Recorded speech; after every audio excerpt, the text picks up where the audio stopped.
전기차 전용 플랫폼 이걸 왜 얘기하냐면은 갑자기 약속이나 한 듯이 몇몇 유튜버들이 현대자동차의 이 GMP, 이 플랫폼에 대해서 엄청나게 많은 홍보를 하더라고, 이거.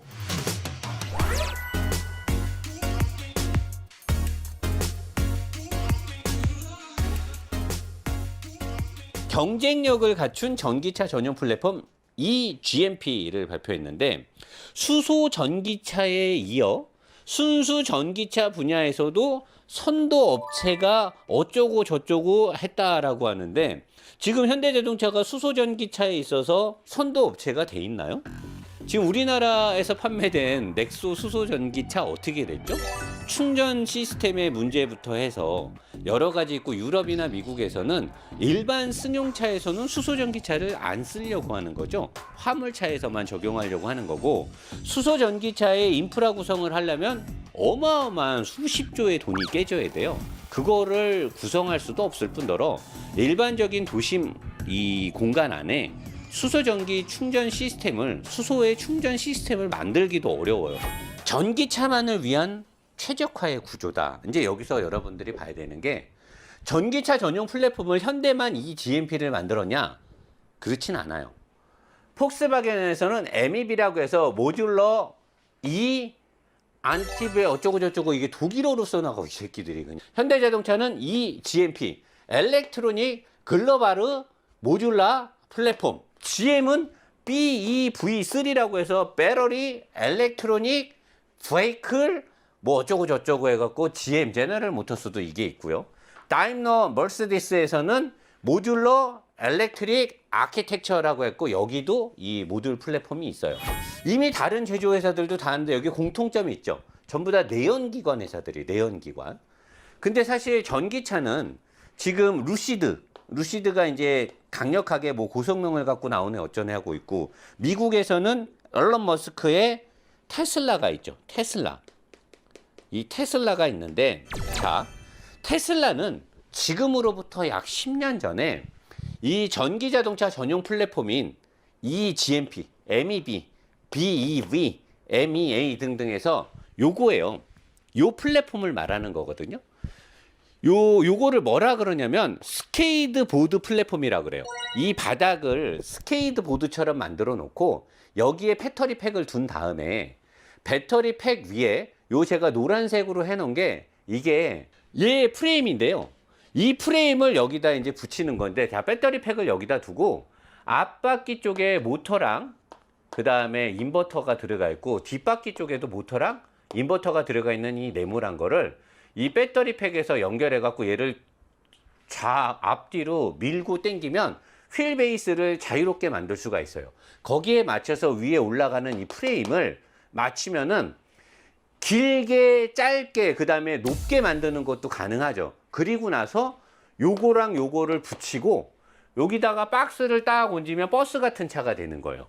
그 다음에 앞에는 이렇게 하고 뒤에는 이렇게 하면 용달차, 화물차가 되고, 앞에를 납작하게 한 다음에 지붕을 올려서 이렇게 가서 이렇게 가면 세단이 되죠. 그리고 얘를 앞으로 더 빼고 여기서부터 이렇게 전체적으로 얇게 가면 스포츠카가 돼요. 요거를 스케이트보드 플랫폼이라고 한단 말이에요. 근데 테슬라는 지금 이걸 안 하겠대. 왜냐면 테슬라는 지금 보니까, 그 당시 테슬라가 이거를 발표할 때가, 테슬라가 이건 정확하진 않는데 GM이나 포드 이런 곳에서 내연기관의 구형 플랫폼을 받아다가 처음에 테슬라가 차를 만들었었어요. 그러다 보니까 내연기관의 플랫폼에는 연료통 자리도 있고 트렁크 공간에 엔진룸에 미션 자리에 이런 게 있는데, 그런 비효율적인 프레임을 억지로, 자기네가 프레임을 만들 기술력이나 돈이 없으니까 억지로 쓴 거예요. 근데 해보니까 이게 너무 비효율적인 거지. 그래서 테슬라는 10년 전에 이 모듈 전용 플랫폼, 전기차의 전용 플랫폼으로 해서 배터리 팩을 밑에다 깔고 이렇게 바뀌는 걸 지금 만들고 있어요. 근데 테슬라는 지금에 와서, 이게 10년 전 프로젝트가 그 당시에는 완성차 플랫폼이 비효율적이라서 좋았는데, 지금은 테슬라는 이게 오히려 효율이 떨어진다는 거죠. 그래서 지금 테슬라는 배터리 팩과 이 차체, 제가 노란색으로 칠한 거 있죠? 이게 일체형으로 돼가지고 이 안에 더 큰 용량의 더 큰 용량의 배터리 셀이 들어가면서 하나로 통합된 배터리 크기와 차체 강성이 올라간 플랫폼으로 가겠다는 거죠. 10년 전에 테슬라가 하려다가 막상 해보니까 효율이 떨어지는데 이제 와서 이 제조회사들은 이게 마치 대단한 플랫폼인 것처럼 선전을 해요. 자, 그러면 지금 이 제조회사들이 선전하는 이 전기차 전용 플랫폼이 이 스케이트보드 플랫폼처럼 이렇게 변화되는 게 나쁘냐? 나쁘진 않아요. 잘 만들면 이것도 좋아요. 효율성 있게. 근데 여기는 이제 어떤 문제가 생기냐면 자동차 제조회사들이 차를 만들 때 데이터베이스가 필요하게 되는데 여러 가지의 요소들이 들어가서 주행 데이터베이스를 쌓아야지 차가 잘 달린단 말이에요. 근데 테슬라가 지금 다른 회사들보다 앞서가는 건 전기차를 많이 팔았기 때문에 연구를 그 분야에 많이 했기 때문에 쌓여진 데이터와 노하우도 있는데 지금 현대나 뭐 폭스바겐이나 이런 애들이 바퀴를 밑에다 놓고 배터리 팩을 여기다 두잖아요. 그 바퀴를 여기다 두면 제가 최근에 전기차 리뷰하면서 뭐라 그래요? 아우디 이트론이 아우디의 원래 SUV 플랫폼을 갖고 이걸 만들다 보니까 최저지상고가 일반 Q8이나 Q7이나 이런 애들하고 안 맞아요. 최저지상고도 안 맞고 무게중심 자체가 안 맞으니까 보통의 내연기관 제조회사들은 항상 자동차를 만들면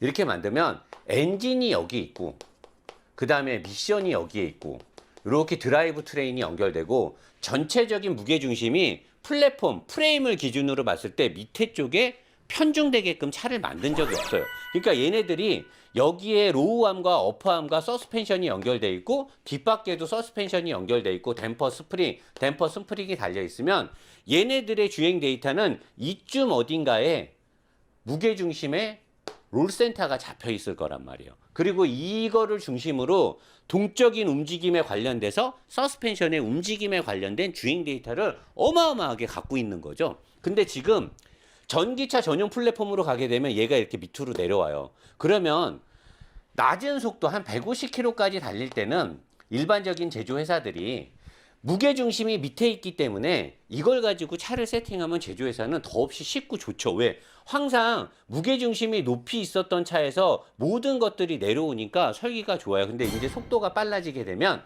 이 무게중심이 낮은 거에 맞춰져 있는 서스펜션 세팅이 아직 제조사에는 없어요. 근데 저는 BMW나 포르쉐나 벤츠 같은 경우는 워낙 고성능 차나 차를 만든 지가 오래됐으니까 변화에 대한 적용이 여러 가지의 시도에 대한 데이터 값을 넣고 뽑아내는 그 뭐 수학적인 어떤 계산기를 갖고 있을 때 현대자동차가 계산법을 뭐 한 2,000개 정도를 넣는다라고 하면 벤츠나 BM이나 포르쉐는 한 100만 개 정도를 넣을 수 있는 이미 지들이 확보하고 있는 데이터가 있는 거죠. 그래서 이런 차를 만들었을 때 적용해서 뽑아낼 수 있는 피드백을 갖고 올 수 있는 연구진들이나 그런 시스템이 월등 잘 돼 있으니까 걔네들이 그런 잘 돼 있는 애들이 만들어도 불안한데 현대자동차는 이게 없잖아. 이 밑에 있는 거를 중심으로 이 서스펜션들이 이걸 가지고 여기서 이제 현대자동차 오늘 뭐 전용 플랫폼 하는 거 보니까 240km 어쩌고 저쩌고 하는데 지금 우리가 타는 현대자동차 중에 250km에서 안전하게 가는 차 있습니까? 현대자동차가 250km를 안전하게 막 쏘는 차를 만들어서 판 적이 있냐고요.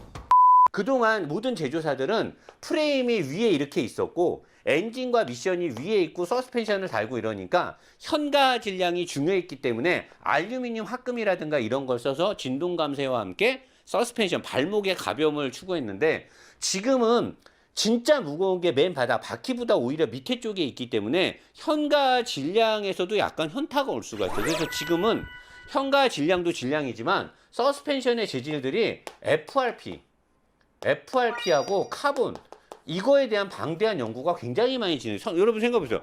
우리는 지금까지 탔던 모든 자동차가 서스펜션이 스틸이었어요. 그리고 고급 소재로 가서 알루미늄 합금이죠. 티타늄을 적용했던 몇몇의 하이퍼카들도 있었지만 알루미늄 합금만 가도 대단했다고 했어요. 근데 지금은 FRP하고 카본으로 서스펜션을 개발을 하고 있고 상당 부분 개발이 끝났어요. 근데 과연 배터리 팩을 밑에다 깔아놓고 빠른 속도로 달린 주행 데이터도 제대로 없는 회사가 서스펜션 암들이 다 바뀌고 했을 때 여기에 대한 전체적인 주행 안정감이 과연 잡히겠냐 이거. 너는 제가 현대를 무시해서가 아니라 죽었다 깨도 이거는 아마 몇 년 안에는 못 잡을 거예요. 수소 전기차가 지금 어떻게 되고 있는가를 우리는 봐야 되고, 코나 EV의 배터리 관리 시스템에 대한 현대자동차의 대응과 현대자동차의 어떤 완성도에 대한 의문점이 아직 남아있고, 낮은 무게 중심에 따른 주행 데이터, 내가 아까 설명한 이거죠. 그 다음에 고출력 주행 데이터 및 서스펜션의 캐퍼시티, 요거를 말한 거죠. 이런 것들을 현대가 지금 해결을 못했는데 어떻게 했냐. 그럼에도 불구하고 사람들이 야 그래도 노 사장 현대자동차가 800V를 그렇게 하고 뭐 이렇게 한 건 대단한 거 아니야. 칭찬해 줘야 되지 않냐. 근데 가만히 보니까 이 800V를 누가 만들었냐. 포르쉐가 지분 15.5%를 갖고 있고 현대가 13.7%를 갖고 있는 리막 드라이브 트레인이 이 800V 시스템, 이거를 현대가 개발한 게 아니라는 거죠.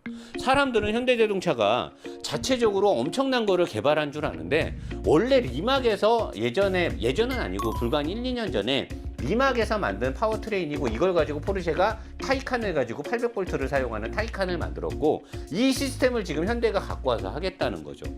그리고 제일 중요한 건 800V를 썼을 때는 시스템의 안정화가 굉장히 중요하거든요. 400V에 2A를 쓰는 경우와 800V에 1A를 썼을 때 물론 효율적인 측면에서는 볼테이지가 높은 게 좋죠. 근데 800V를 쓰고 있는 타이칸이 충전 속도에서 테슬라의 400V의 암페어가 높은 것보다는 충전 속도가 느려요. 그러니까 우리가 정확하게 알아야 될 건 시스템의 안정화, 볼트를 올릴수록 시스템의 안정화는 더 많은 돈이 들어가요. 근데 과연 이 볼테이지가 올라가면서 시스템 안정화가 같이 따라갔느냐 이거죠. 시스템 안정화는 따라가지 않으면서 효율과 기술적인 진보를 자랑하기 위해서 800V를 강조하는 거는 조금 조심해야 되지 않겠느냐요. 그런 건지.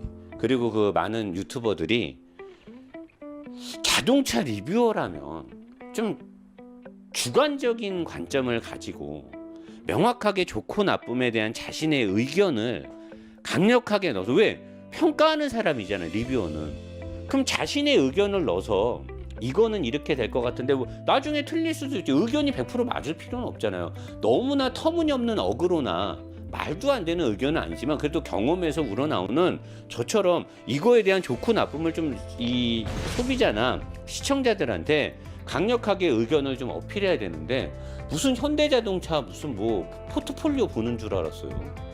그러면 일반 사람들이 와 현대자동차 엄청 좋아. 내가 현대자동차 일부러 까자는 게 아니라 좀 냉정하게 볼 건 보고, 내년에 그렇다고 사람들 다 아이오닉 다 사면 어떡할 거야.